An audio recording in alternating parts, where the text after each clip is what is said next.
Hello दोस्तों, नमस्कार। हमारे चैनल पर आपको हार्दिक हार्दिक स्वागत है। चलिए आज का वीडियो शुरुआत करते हैं। आज की इस वीडियो में हम बताने वाले हैं महाभारत में कीचक पात्र का क्या महत्व है। तो चलिए वीडियो में आगे बढ़ते हैं और पूरी जानकारी आज की इस वीडियो में हम आपको बताते हैं।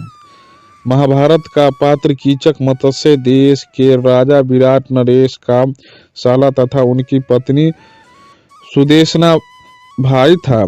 वह अत्यधिक बलशाली और वीर सेनापति था।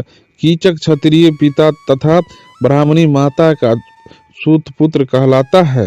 वह केकई राजा की मालवी नामक पत्नी के पुत्रों में सबसे बड़ा था।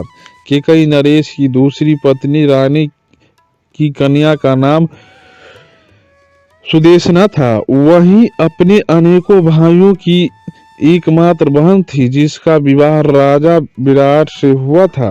उसके भाइयों की संख्या बहुत अधिक थी तथा सभी शक्तिशाली होकर विराट के साथियों में थे। धूतकीरा में हारने के बाद पांडवों को 12 साल का वनवास एवं 1 साल का ज्ञातवास बिताना था।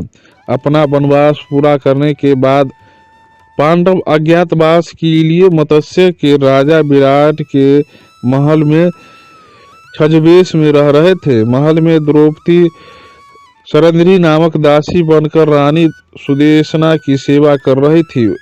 उसे 10 मास से अधिक हो चुके थे। तभी एक दिन राजा विराट के सेनापति तथा साले कीचक ने उसे देखा। वह उस पर आसक्त हो गया। उसने सुदेशना की आज्ञा लेकर सरंद्री के सम्मुख विवाह का प्रस्ताव रखा, किंतु सरंद्री ने यह बताकर कि उसका विवाह हो चुका है तथा 5 शक्ति संपन्न गंधर्व उसके पति तथा संरक्षक है, उसके प्रस्ताव को अस्वीकार कर दिया। द्रौपदी के इनकार करने पर भी कीचक माना नहीं। रानी सुदेशना को भी सरंधी के रूप में प्रति अपनी पति के आकर्षित होने का भय बना रहता था। अंततः उसने भाई से सलाह कर एक दिन सरंधी को उसके महल में शराब लेने के बहाने भेजा। मार्ग में सरंधी सूर्य भगवान से अपनी रक्षा की प्रार्थना करती हुई गई।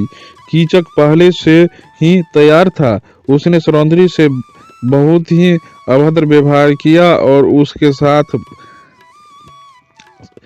बलात्कार करने का प्रयास किया, किंतु सरंधी उससे छूटकर दौड़ती हुई राजा विराट की सभा में पहुंची। उसने विराट को सारी बात बताकर न्याय की गुहार लगाई।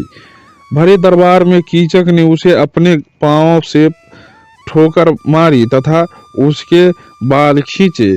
युधिष्ठिर कंक नामक मंत्री के तौर पर दरबार में उपस्थित थे, किंतु अज्ञातवास का भेद खुलने के भय से सब कुछ देखते हुए भी उसकी रक्षा के लिए आगे नहीं बढ़े।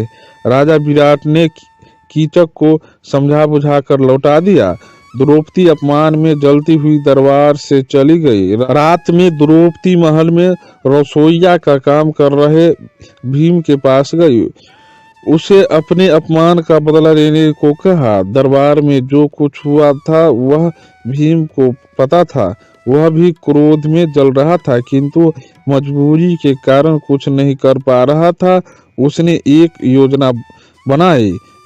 योजना के अनुसार अगले दिन द्रौपदी कीचक से मिली और उससे बोली कि मैं भी आप जैसे वीर पुरुष को प्रेम करती हूँ, बस मुझे अपने गंधर्व पतियों से डर लगता है। कीचक ने उससे कहा कि उसे डरने की आवश्यकता नहीं है।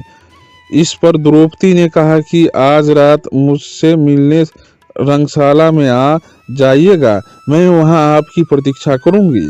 रंगशाला में भीम तथा अर्जुन उपस्थित थे। अर्जुन बृहन्नला नामक क्यूल के रूप में विराट की पुत्री उत्तरा को नृत्य और गायन की शिक्षा देता था। जब कीचक रंगशाला पहुंचा तो भीम ने उस पर आक्रमण कर दिया। दोनों के बीच मल्ल होने लगा। अर्जुन मृदंग बजाकर कोलाहल कर रहा था जिससे कीचक की चीखें बाहर न जा सके। इस प्रकार भीम ने कीचक का वध कर दिया। दुर्योधन इस फिराक में था कि किसी तरह पांडवों का पता कर उनके अज्ञातवास को तोड़ा जा सके। जब उसके पास कीचक वध का समाचार पहुंचा तो उसके कान खड़े हो गए, क्योंकि कीचक को मारने की शक्ति उसके अलावा केवल 5 लोगों में ही थी। कीचक वध न तो उसने किया था और न ही बाकी के 4 लोगों ने। भीम के अलावा कोई और नहीं हो सकता था। अतः उसे पता चल गया कि पांडव मत्स्य देश के राजा विराट के महल में अज्ञातवास पूरा कर रहे हैं। उसने पांडवों को पकड़ने के लिए मत्स्य देश पर आक्रमण कर दिया। कीचक की मृत्यु के कारण ही दुर्योधन पांडवों के छुपे होने की जगह का पता कर पाया। उसने उन्हें दोबारा शर्त के अनुसार 12 वर्ष का वनवास और 1 वर्ष का अज्ञातवास बिताने के लिए कहा, जबकि पांडवों का कहना था कि जब उसने अज्ञातवास का पता किया तब 1 वर्ष हो चुका था। अतः जैसा तय हुआ था उसके अनुसार उन्हें इंद्रप्रस्थ का राज्य वापस कर दिया जाए, जिसके लिए दुर्योधन तैयार नहीं था। इस विवाद के कारण महाभारत का युद्ध हुआ था। तो दोस्तों, हमारी आज का जानकारी कैसा लगा?